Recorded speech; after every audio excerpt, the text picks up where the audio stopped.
जय Maharashtra public. तर स्वागत आहे आजच्या नवीन ब्लॉगमध्ये. आज आहे डे 7. तर डे 7मध्ये आहे वर्कआउट शोल्डर. तर चला कंटिन्यू करूया. जिममध्ये आलो. जिममध्ये आल्यानंतर वॉर्मअप स्टार्ट केला. वॉर्मअपमध्ये 2-3 एक्सरसाइज केली बॉडी स्ट्रेच होण्यासाठी सुरुवातीला.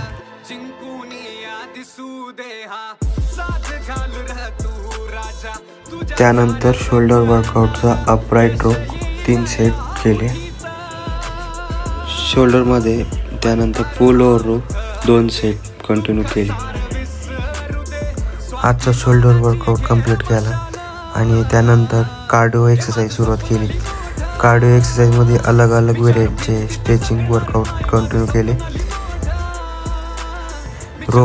रोप स्किपिंग, त्यानंतर अलग अलग 2-3 एक्सरसाइज केली. बघा आजचं वर्कआउट झालं कंप्लीट शोल्डर. तर थँक्यू सो मच.